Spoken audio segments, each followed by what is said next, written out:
Cabinet has this afternoon signed off on the deal for the new National Maternity Hospital, and instead of securing a clean-cut transaction where the site comes into public ownership, the deal ensures that the hospital has a private landlord under a very convoluted ownership model.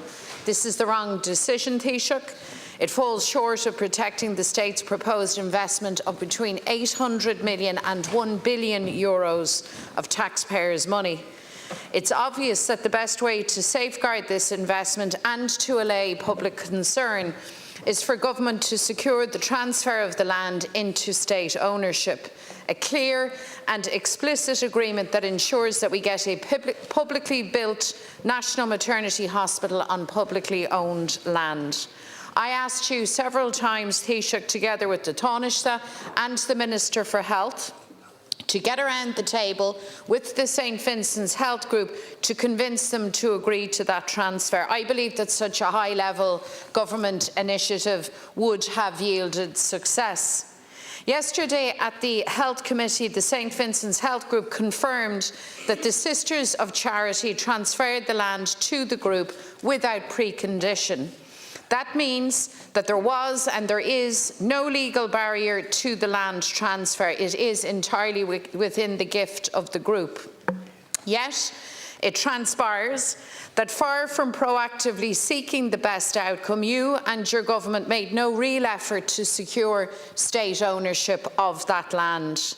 Last week, Minister Donnelly told the Dáil that he had formally requested that the land be transferred to the state. However, what the chair of the St Vincent's Health Group told the Oireachtas Health Committee yesterday directly contradicts the minister. Mr Menton said the last time the state directly engaged with the group as regards bringing land into public ownership was 5 years ago, and it gets worse, Taoiseach, because Mr Menton also said that the group has received no correspondence from yourself as Taoiseach requesting that the land be transferred to the state.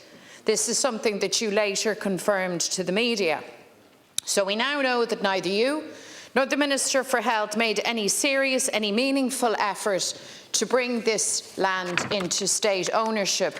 And you came in here and told us that such a transaction wasn't possible, but the truth is that you didn't even bother to ask. And now you sign off on a deal that fails to provide the best protection for almost €1 billion of taxpayers' money, a deal that copper fastens an ownership model whereby a critical piece of public infrastructure has a private landlord. Tun sucrú a híine an rialtas maidin an sucrú Micheál den Ospedéal Náisiúnta Maireachtas nua. Is sé an bailach is fear chun inéistíocht an stát a cushiond no gnaim showy an rialtas únáireacht stát an talamh. Everyone in the Dáil wants this hospital. We want it built quickly, and we want a new departure in maternity care. And I absolutely accept your bona fides in all of those regards, Taoiseach. But what's at issue here is the failure of your government to secure the land in public ownership. And this is big stuff, Taoiseach. The contract you signed locks the state into a deal where the state does not have ownership of the site for the National Maternity Hospital. So I would like you to directly explain why neither you nor the Minister for Health made any real or any significant effort to secure state ownership of that land. Thank you very much. Taoiseach, first of all, Deputy, I'll put this to you, that when this hospital gets built, and it's a good decision today for the women of Ireland and for newborns into the future, that we will have a new maternity hospital and a new neonatal centre of excellence in public ownership, in state ownership for the next 300 years. And that when that happens, and when it's proven to be such, that you and your party will have the good grace to acknowledge that indeed is the case, and that you won't try and erase from the public memory your ongoing downright opposition to it. Because it's my sincere belief that this will be a hospital that will serve the interests of women in Ireland for decades to come, facilitating all legal and lawful services to be permitted there. And it's in state ownership. 300 years at a tenner a week. And no matter how often you try and tell a different story, or spin it, or try and present it as not being state ownership, you are wrong. By any yardstick, by any legal analysis, you are wrong on that one, in terms of the ownership issue. And it's precisely when I said to the Minister, in terms of the negotiations with St Vincent's Group, it's gone from 99 years with an option of 50 more on the lease to 300 years. And in July of last year, the Secretary-General of the Department of Health wrote to the Chairman of St Vincent's University Holdings, Mr Jimmy Menton, making it crystal clear that it was the state's objective and desire to have outright freehold ownership, but acknowledged that Vincent's were not going to do that, as communicated to the Minister when he requested that from the Chairman in conversations with the Chairman. And there has been an attempt to try and undermine the nature of the freehold lease, and some of it early on didn't last too long. So you attempted early on, Deputy, notice to say, oh, it's actually 850,000, not a tenner. But when you look a small bit to the detail, you find it's 850,000 if you don't build a maternity hospital, and if you don't do what we're obliged. There's nothing in the lease that's an imposition on the state whatsoever. Nothing in the lease that is an imposition on the state at all, despite attempts to muddy the waters and deliberately, in my view, confuse that issue. Now, on the broader issue, the concerns that were raised after the Mulvey deal and over a year ago have been comprehensively addressed by this government and by the Minister.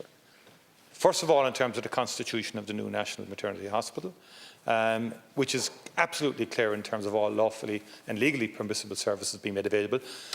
The licence, the operating licence that will be issued by the Health Service Executive to the hospital, which will oblige the hospital to provide such services, and the Minister then having the authority through the Golden Share to enforce or to ensure that all directors fulfil their duties, and they must comply. They must comply. They're obliged to comply. But the overall motivation behind the government's decision is to provide modern physical facilities that are required now. And I'm struck by the very strong representations that have been made by all the national directors of midwifery across the entire country, representing every maternity unit in this hospital, who said to us, please get on and build a hospital. I'm struck by the National Director of Hollow Street and all the assistant directors of midwifery at the hospital in Hollow Street saying, please build the hospital. I'm struck by the 52 clinicians who wrote a letter to us saying, please build the hospital. Thank you, Taoiseach. And I accept, Deputy, your concerns were raised. I think they have been genuinely comprehensively addressed. McDonald. And I'm struck that you are in any way surprised that there is a widespread clamour, and has been for some time, for proper investment in maternal care, neonatal care, women's health care more generally. Everybody wants that. I can assure you I want that. I want to see the speedy delivery of first-class services of excellence for the women of this country, services that for far too long we were denied. But you ought to be struck by this also, Taoiseach, that there's no doubt in the minds of the St Vincent's Healthcare Group as to who owns the land. They're very clear. They are very clear that they are the landowners. They were also very clear in setting out at committee that there was no meaningful engagement by you, Taoiseach, or by Minister Donnelly to secure state ownership of that land. A simple transfer, which, bear in mind, had been the initial promise. So that is their version of events. I would just like you to confirm for the Dáil, to set out for us what engagement you had, if you claim you had any, to secure this site into state ownership. When did that happen? Are you saying that the chair of the St Vincent's Healthcare Group is in fact incorrect, or that he has misled a Dáil committee? Taoiseach. Yeah, my understanding is the chair is ready to correct the record in respect of that. The chair is ready to correct the record in respect of what I've just said earlier. Okay. So, Deputy, I made the point. I have the correspondence here which has been published, which was written to that chairman as well. But also, I think you obviously gave very close attention to yesterday's deliberations, and in doing so you would have heard the legal representative of St Vincent's making it very clear that the state will own the land for the next 300 years. And that's the reality. And again, you see, the lease, we have a lease on this site for 300 years at a tenner a year. And it's as simple as that. And no attempts to cloud that reality in terms of ownership. That is effective ownership by any yardstick. And please stop now. It's time to wrap this part of it up now, because you really are not. The arguments have held up. The arguments presented by government to this have been held up robustly, I have to say. And we have strengthened what was the original position was 99 years plus 50. Deputy, it's now gone to 300 years now, in terms of the maternity hospital itself. Thank you. And indeed, But now, please, Deputy, your leader is asking the questions, not you. Now.